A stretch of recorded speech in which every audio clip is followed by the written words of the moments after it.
আমি দ্রুত কোটিপতি হতে চাই, দ্রুত ধনী হতে চাই। এমন ইচ্ছে, এমন আকাঙ্ক্ষা আমাদের সকলের মধ্যেই আছে। কিন্তু প্রশ্ন হলো, দ্রুত কোটিপতি হওয়া কি আসলেই সম্ভব? কি করলে দ্রুত কোটিপতি হওয়া যায়? ব্যবসা করলে, ইনভেস্ট করলে, নাকি চাকরি করলে? এই বিষয়ে আছে হাজারো তর্ক বিতর্ক। এর ক্লিয়ার কোনো উত্তর কারো কাছেই নেই। কিন্তু আজ ঘটবে এই বিতর্কের অবসান।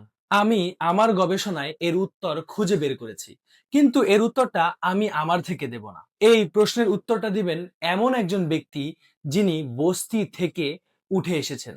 তিনি হাজারো ফাইন্যান্সিয়াল বই পড়েছেন, প্রায় 200টিরও বেশি কোম্পানিতে তিনি ইনভেস্ট করেছেন।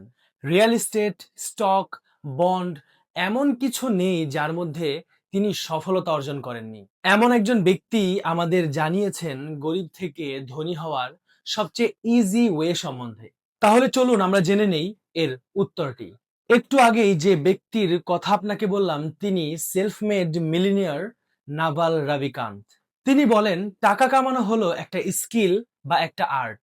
ধরুন আপনি কোথাও যাবেন এবং রাস্তাটি যদি আপনার চেনা বা জানা থাকে, আপনি খুব ইজি ভাবে আপনার গন্তব্যে পৌঁছে যেতে পারবেন। আর যদি সেই রাস্তাটি আপনার চেনা না থাকে, তাহলে আপনি বারবার বাধাগ্রস্ত হবেন এবং আপনার সময়, আপনার পরিশ্রম অনেক বেশি লাগবে। আপনি ধৈর্য হারা হয়ে যেতে থাকবেন, যাতে আপনার সময় এবং পরিশ্রম দুইটাই অনেক বেশি খরচ হবে। বা এমনও হতে পারে আপনি অতিরিক্ত ভোগান্তিতে পড়ে আপনার যে গন্তব্যে যাওয়ার ইচ্ছা ছিল, সেই ইচ্ছাটি আপনি হারিয়ে ফেলেছেন।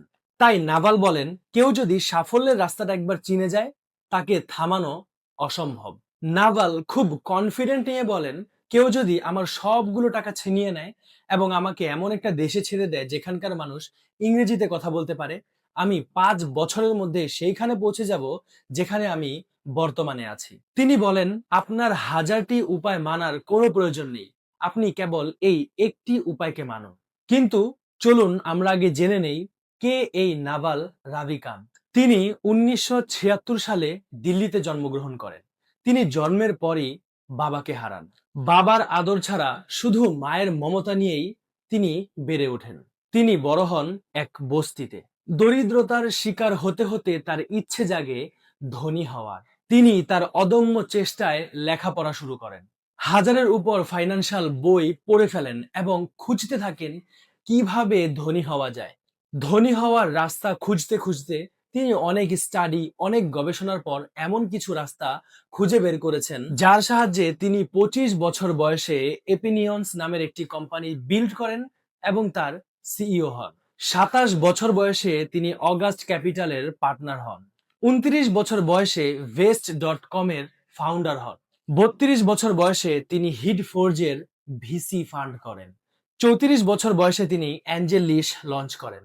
পাশাপাশি উবার সহ 200টি কোম্পানিতে তিনি ইনভেস্ট করেন।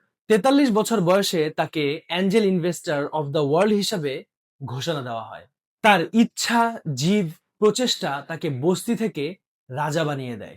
নাভাল বলেন, সকলেই ধনী হতে পারে, কিন্তু তাদের কিছু প্রিন্সিপাল ফলো করতে হবে। তিনি আরো বলেন, আমাদের দেশের মানুষেরা 30 বছর পর্যন্ত পড়াশোনাই করেন এবং এরপর চাকরির পেছনে সময় নষ্ট করেন।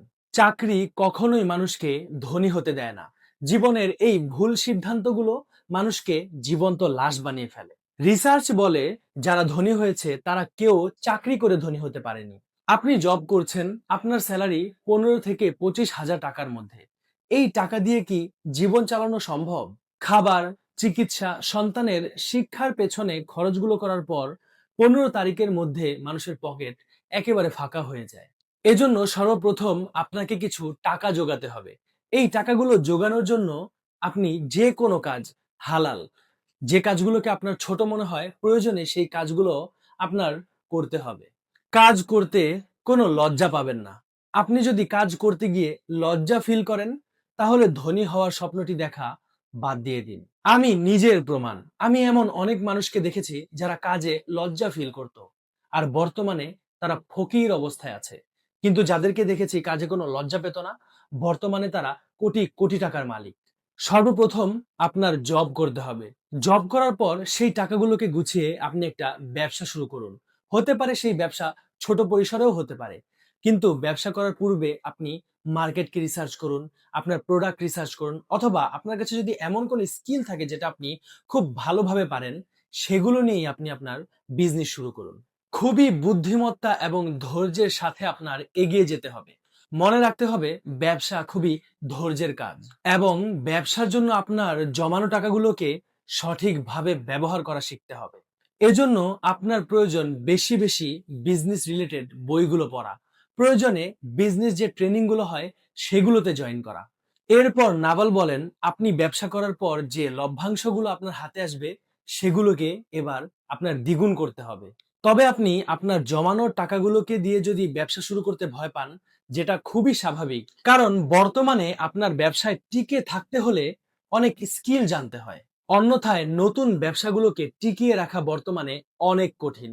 নাভাল বলেন, আপনি যদি ব্যবসা না করেন তবে আপনার জমানো টাকাগুলোকে এই দুইটি জায়গার মধ্যে ইনভেস্ট করুন। নাম্বার 1, রিয়েল এস্টেট অর্থাৎ জমিতে এবং স্বর্ণের মধ্যে। কারণ জমি এবং স্বর্ণের দাম প্রতিনিয়তই বাড়ছে। যেমন আমি একটি জমি কিনেছিলাম আজ থেকে 2 বছর পূর্বে। এই জমির দাম মাত্র 2 বছরের মধ্যে বেড়েছে 35%, এবং লং টাইম দিলে এই দাম হবে আকাশচুম্বী। আর স্বর্ণের বিষয়ে আশা করি আপনার জানাই আছে। 2 বছর আগে স্বর্ণের ভরি ছিল 90 থেকে 95 হাজার টাকার মধ্যে, আর এখন স্বর্ণের দাম প্রায় 2 লাখ। এবার আপনার করণীয়, ঘরে বসে ফোন না টিপে কাজে লেগে পড়ুন। আপনার বুদ্ধিমত্তাকে কাজে লাগান। আর বুদ্ধিমত্তা আপনি তখনই কাজে লাগাতে পারবেন যখন আপনি জ্ঞান অর্জন করবেন। আপনি এই বিজনেসগুলো সম্বন্ধে যত জানবেন, আপনি তত এগিয়ে যেতে থাকবেন, এবং এই চ্যানেলটি আপনাকে এগিয়ে যেতে সাহায্য করবে। নাভাল রাভিকান্ত যদি বস্তি থেকে উঠে কোটিপতি হতে পারে, তাহলে আপনিও কোটিপতি হতে পারবেন। লাইক, কমেন্ট, শেয়ার, সাবস্ক্রাইব করে পাশেই থাকুন। আসসালামু আলাইকুম।